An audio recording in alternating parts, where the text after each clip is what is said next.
Hello friends, ఎలా ఉన్నారు? నేనైతే బాగున్నానండి.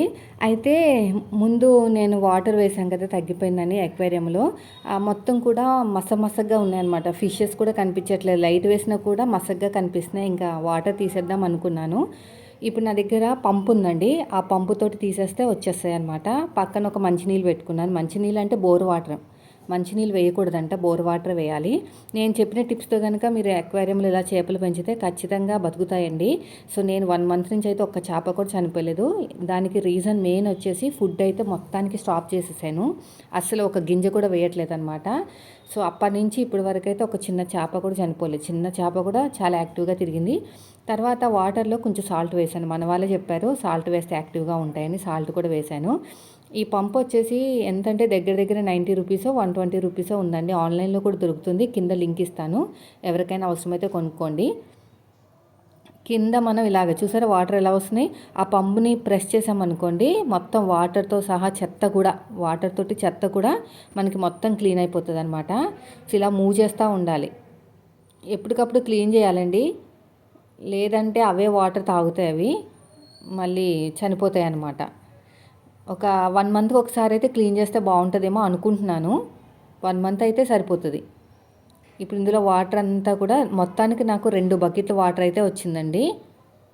చూడడానికి ఎక్వేరియం ఇలా ఉంది, కానీ 2 బిందులు కాలేదు, ఒక పెద్ద బిందె అంత నీళ్ళు పడతాయన్నమాట. ఇంక ఇవి వంపేసి వస్తాను. మొత్తానికి 6 చేపలు తెచ్చాము. వచ్చిన రోజున 2 గింజలు వేసానండి. ఆ గింజలు అంటే ఫుడ్ అనమాట, రౌండ్గా ఉంటుంది కదా, అది ఏ చేప అయితే తిందో ఆ చేప చనిపోయింది. నెక్స్ట్ డే కల్లా పైకి తేలిపోయింది అనమాట. ఎంత బాధ అనిపించిందంటే, ఏంటి ఇలాగ తీసుకొచ్చి చంపేశామా అన్నట్టు అనిపించింది. మళ్ళీ ఒక 2 రోజుల తర్వాత మళ్ళీ ఒక గింజ వేశాను ఫుడ్. ఏ చేప అయితే తిందో ఆ చేప మళ్ళీ చనిపోయింది. ఇంకా అనిపించింది అనమాట, లేదు ఇదేదో ఉంది, ఇలాగా చనిపోతూ ఉంటే అక్వేరియంలో ఎలా బతుకుతాయి మరి వాళ్ళు అన్నేసి. రోజుకు ఒక చేప చనిపోతూ ఉంటే వాళ్ళు ఇంకా మెయింటైన్ చేయలేరు కదా అనిపించింది. మొత్తానికి ఫుడ్ స్టాప్ చేశాను, వాటర్లో కొంచెం సాల్ట్ వేశాను, అంతే, సెట్ అయిపోయింది. సో మీరు కూడా ఇదే ఫాలో అవ్వండి. మొత్తం వాటర్ అంతా వచ్చేసినాయండి. మోస్ట్లీ ఆ చేపలు పరిగెట్టేస్తున్నాయి అనమాట భయంతో. అంతే, వాటర్ కిందకి వెళ్ళిపోతుంది కదా అందుకుని. సో నాకు కూడా పంపులోకి కూడా రావట్లేదు. ఇంకా కొన్ని వాటర్ ఉంచాలంట. ఆ వాటర్కి ఆ చేపలు అలవాటు అవుతాయి కదా, ఆ వాటర్ వాతావరణంలో తిరిగి. సో కాబట్టి కొన్ని యాడ్ చేసుకుంటే సరిపోతుందని చెప్పి మన వాళ్ళే చెప్పారు కొన్ని టిప్స్. ఇంక ఇది కూడా అయిపోయిందిలేండి, ఇంకా రావట్లేదు. ఇలా ప్రెస్ చేస్తే వాటర్, ఇందులో ఉన్న వాటర్ అంతా దీంట్లోకి వచ్చేస్తాయి అన్నమాట. ఇలా ప్రెస్ చేయాలి పంపుతోటి. ఇప్పుడు ఎలా పంపుతోటి ప్రెస్ చేస్తున్నానో అలాగా. చెత్త ఉంటుందండి మనకి అక్వేరియంలో. ఆ చెత్త ఉన్న దగ్గర మనం పంపు పెట్టే ఆ చెత్త కూడా బయటకు వచ్చేస్తుంది అనమాట. అక్వేరియము ఎక్కువ ఉండే కొద్దీ పని కూడా ఎక్కువే ఉంటుంది. కాబట్టి మీరు ఒక చిన్నదే తెచ్చుకోండి, మరి ఎక్కువ తెచ్చుకోవద్దు. ఇలా ప్రెస్ చేస్తే సరిపోతుంది. ఇలా మొత్తం కూడా అంతే.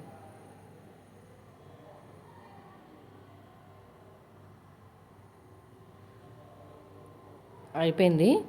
సో దీన్ని తీసేసి పక్కన పెట్టేసి మంచి వాటర్ వేస్తాను. బోరు వాటర్ వేయాలండి, వేరే వాటర్ వేయకూడదు.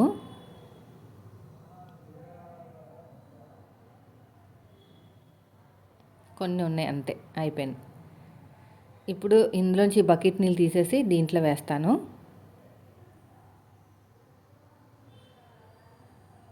ఇలా మొత్తం ఫుల్గా నింపేసుకోవాలి.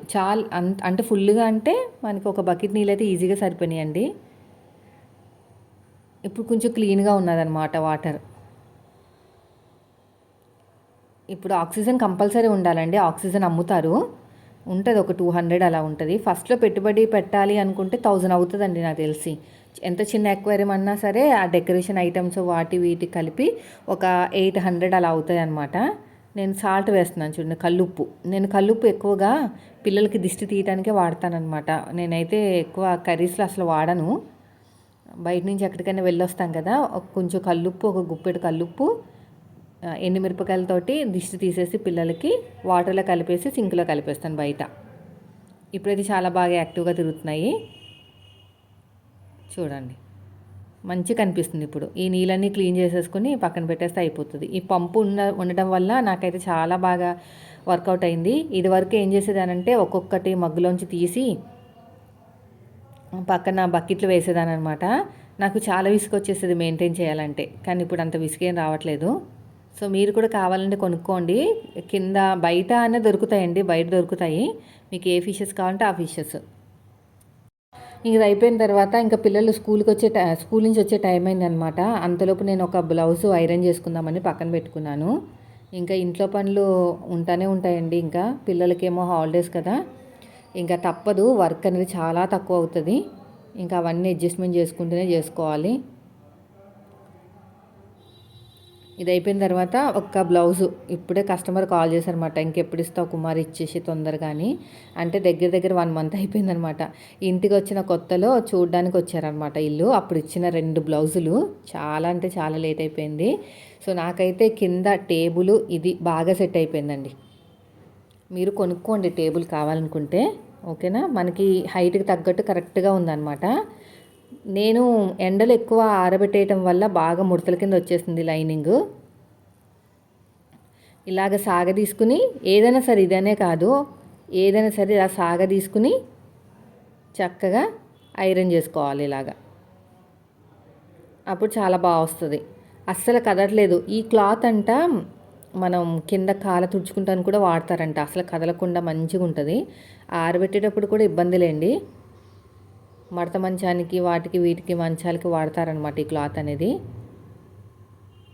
ఇలా మంచిగా ఐరన్ చేసేసుకుంటే సరిపోతుంది. అసలు ఈ క్లాత్ చాలామంది దగ్గర చూశాను కానీ ఏం క్లాత్ అనుకున్నాను. మన వాళ్ళు చెప్పారు మడత మంచానికి వాడే క్లాత్. నేను షార్ట్ వీడియోలో కూడా షేర్ చేశాను బాగుందని చెప్పేసి. ఈ టేబుల్ కూడా చెప్పాను, టేబుల్ కూడా కొనుక్కోమని. సో నేను కూడా కింద ఇస్తాను. ఆన్లైన్లో అయితే బాగున్నాయండి. ఆన్లైన్లో ఇలా చక్కగా ఇలాగా ఐరన్ చేసుకుంటే సరిపోతుంది. ఇలా మొత్తం కూడా గట్టిగా ప్రెస్ చేస్తూ ఐరన్ చేయాలి. నా దగ్గర స్టీమ్ ఐరన్ కాదు. యాక్చువల్గా స్టీమ్ ఐరన్ బాక్సు అంటే పైన ఒక డబ్బా ఉండి దాంట్లో వాటర్ ఉంటుంది అనమాట. వాటర్ ఉంటే ఆటోమేటిక్గా స్టీమ్ అవుతుంది. ఇలా చక్కగా ఐరన్ చేసుకుంటాం అంతే. అయిపోయిందండి. దీన్ని తీసి పక్కన పెట్టేద్దాము. ఇంకా నేను వర్క్ అయితే స్టార్ట్ చేసుకుంటాను. ఇప్పుడు నేను వంట ఏం చేశానంటే మార్నింగ్ పొంగనాలు వేశాను. నిన్న దోశల పిండి తీసుకొచ్చారు కదా, దాంట్లో కొంచెం పిండి ఉందన్నమాట. పిల్లలకే వచ్చినాయి, మాకు రాలేదు. సో నేను ఎలాగో ఇంట్లో స్నాక్స్ అవి ఉన్నాయన్నమాట, అవి తినేస్తాను. స్నాక్స్ అంటే అది చెప్తాను కదా, పాలల్లో కలుపుకుని తింటాను చూసారా, దాన్ని కెలాక్స్ తినేస్తాను అనమాట. ఇంకా తొందరగా అన్నం తినేస్తే సరిపోతుంది. మళ్ళీ పిల్లలకి మార్నింగ్ షిఫ్ట్ అండి. మార్నింగ్ అంటే 8 నుంచి 12:30 వరకు అనమాట. ఇంట్లో పనులు అయ్యేసరికి 11 అవుతుంది, బట్టలు అవన్నీ అయ్యేసరికి. ఇంకా 11 అయిందంటే ఇంకా పిల్లలు వచ్చే టైమే. ఇంకా ఇందులో చాలామంది ఏం చెప్పారంటే క్యారెట్ వేయండి అక్క, కొంచెము ఉల్లిపాయలు కట్ చేసి వేయండి, కొత్తిమీర వేయండి. వీళ్ళు తినరండి పిల్లలు. చాలాసార్లు ట్రై చేశాను.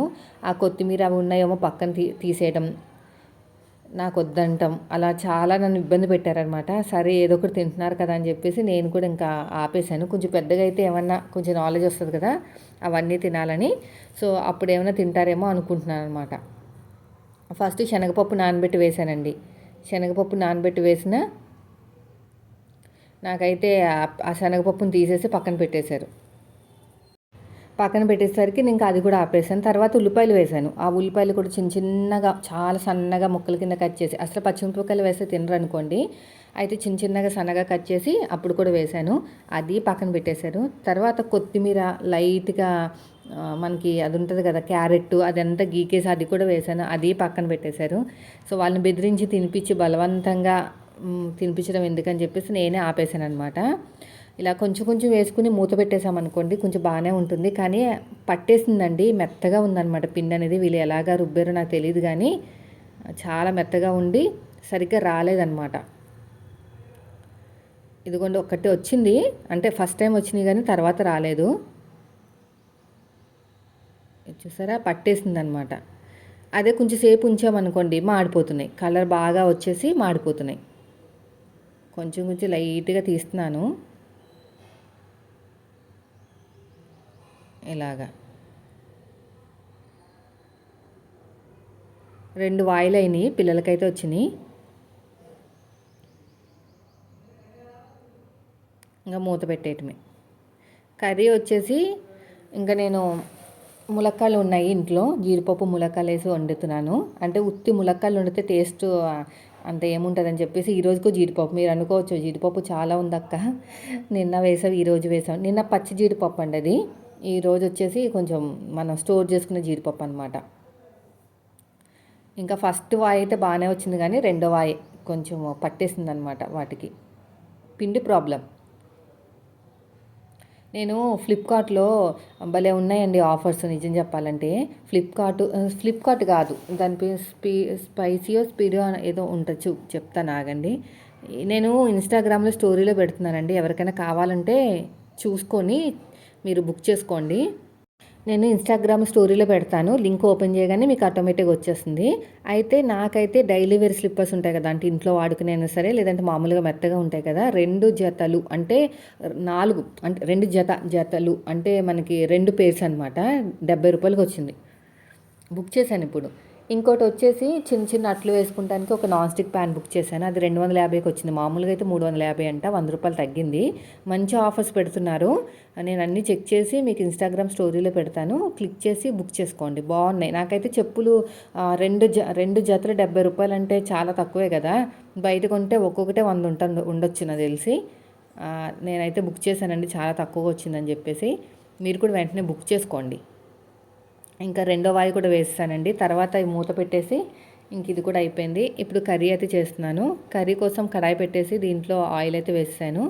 ముందుగా కట్ చేసి పెట్టుకున్నానండి ఉల్లిపాయలు ఒకటి, టమాటా వేద్దాం అనుకున్నాను కానీ ఇంట్లో లేవు. మండే మేము రాలేదు కదా, ట్యూస్డే వచ్చాం కదా, సో మాకైతే మార్కెట్ అయితే లేదు, ఇంకా తెచ్చుకోవాలి, మండే తెచ్చుకోవాలి. ఫస్ట్ అయితే ఉల్లిపాయలు వేసేసాను.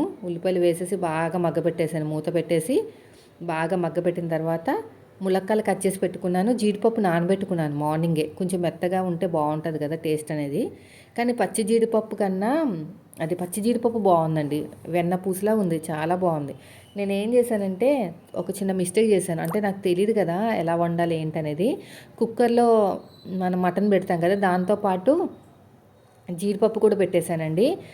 అదేమో చాలా మెత్తగా అయిపోయింది అనమాట, అంటే ఇలా ముట్టుకుంటే మొత్తం మ్యాష్ అయిపోయింది. సో నాకేమనిపించిందంటే మొత్తం కూర అంతా ఉడికిన తర్వాత కొన్ని వాటర్ ఉంటాయి చూసారు లాస్ట్లో, ఆ వాటర్లో వేస్తే ఆ వాటర్కి ఉడుకుతాయేమో అనిపించింది. అప్పుడు చాలా బాగుండు, నాకు తెలియలేదు.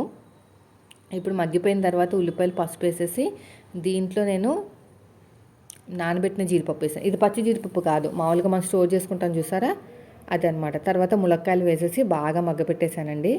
మగ్గపెట్టేసి కొంచెం గరం మసాలా వేసాను, కారం వేసాను, ఉప్పు వేసాను, ధనియాల పొడి వేసిన తర్వాత ఊరి నుంచి తెచ్చుకున్నాను కదా కారం, అంటే పులుసులోకి వేసుకునే కారం. ఆ కారం ఎలా తయారు చేస్తానంటే ధనియాలు, పసుపు, ఎండుమిరపకాయలు, శనగపప్పు ఇవన్నీ ఫ్రై చేసేసి మనం గ్రైండర్లు అనేవి ఇవ్వచ్చు, లేదంటే బయట ఎక్కువ క్వాంటిటీతో చేసుకోవాలి అనుకుంటే బయట మనం మిల్లు ఉంటుంది కదా, మిల్లు కూడా ఇచ్చేస్తారనమాట. నేనైతే ఒక 1/2 kg అయితే తెప్పించుకున్నాను, చెన్నై నుంచి వచ్చారు కదా మా చిన్నత్త గారు, వాళ్ళు తెచ్చారనమాట. ఆ పౌడర్ కొంచెం వేసాను, చిక్కగా వచ్చింది అప్పుడు, ఎందుకంటే టమాటా లేదు కదా అందుకుని. సో అలా పులుసు కారం అంటారంట దాన్ని. ఎక్కువ మట్టుకి మనకి చికెన్ పులుసులో ఎక్కువ వండుకుంటారు. సో ఇదంతా బాగా కలిపేసి మగ్గపెట్టేశానండి. కారం వేసేసాను, కారం వేసేసి తర్వాత ఉప్పు, పసుపు, ఇంకా కొంచెం పసుపు వేసాను, గరం మసాలా, ధనియాల పౌడరు, కూరాకు ఇడ్లీది కారం తెచ్చాను కదా అది కూడా వేసాను అనమాట. కారం వేసాను, కొంచెమే వేసాను, ఎక్కువ వేయలేదు. తర్వాత వచ్చేసి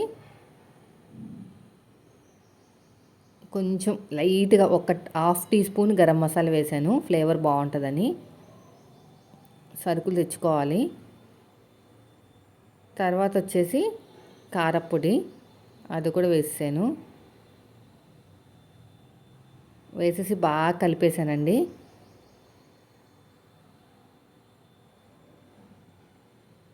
బాగా కలిపేసి ఒక 10 నిమిషాలు అలా ఉంచేసాను, అంటే పచ్చికారం అంతా స్మెల్ పోతుంది కదా.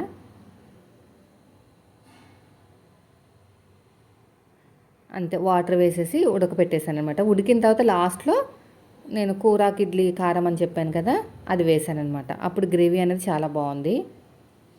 సో ఇదండి ఈరోజు వీడియో. నచ్చితే మాత్రం ఖచ్చితంగా లైక్ చేయండి ఫ్రెండ్స్. మీరు మన ఛానల్ ఫస్ట్ టైం చూస్తే సబ్స్క్రైబ్ చేయండి. సో ఇంకా నాకైతే మళ్ళీ శ్రీరామనవమి వస్తుంది కదా, స్టార్ట్ అయిపోయినాయి ఇంకా మళ్ళీ బ్లౌజులు అవి. సో నా దగ్గర చాలా అంటే చాలా పెండింగ్ ఉన్నాయి. అంటే నేను కుట్టుకోవాల్సినవి ఉన్నాయన్నమాట. అవన్నీ కుట్టి మన వాళ్ళకి కావాలంటే సేల్ చేస్తాను, లేదంటే నేనే వేసేసుకుంటా. నేనైతే అలాగే కుడతానండి. ఏదైనా కుట్టానంటే సేల్ అయ్యేటట్టే కుడతాను. ఎందుకంటే మన చేతిలో పని ఇది కాకపోతే ఇంకోటి కుట్టుకోవచ్చు అనిపిస్తుంది నాకైతేని. ఇంకా సేల్ పెడతాను, వాళ్ళు తీసుకుంటే ఓకే, తీసుకోకపోతే ఇంకా నేనే వేసేసుకుంటాను అనమాట. అయిపోయిందండి. కొంచెం ఇది బాగా మగ్గిపోయిన తర్వాత పౌడర్ వేస్తే సరిపోతుంది. ఇది ఉడకాలి బాగా. నేనైతే కుక్కర్ పెట్టలేదండి. కుక్కర్ పెడుతుంటే బాగా మెత్తగా అయిపోతున్నాయి కదా, కుక్కర్ పెట్టట్లేదు, అలాగే వండేస్తున్నాను. సో ఫైనల్గా అయితే అయిపోయిందండి.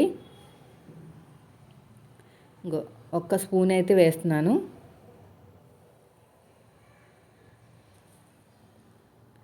స్పూన్ వేసేసి కొంచెం ఉడకబెడతాను, సరిపోతుంది. ఇలా మొత్తం ఫ్రై చేసి. సో ఇదండి ఈరోజు వీడియో. నచ్చితే మాత్రం ఖచ్చితంగా లైక్ చేయండి. మీరు మన ఛానల్ ఫస్ట్ టైం చూస్తే మాత్రం సబ్స్క్రైబ్ చేయండి. Thank you for watching. ఇంకా కొంచెం ఉప్పు పడుతుంది, ఆ ఉప్పు కూడా వేసేసాను ఇలా మొత్తం కూడా. Thank you for watching.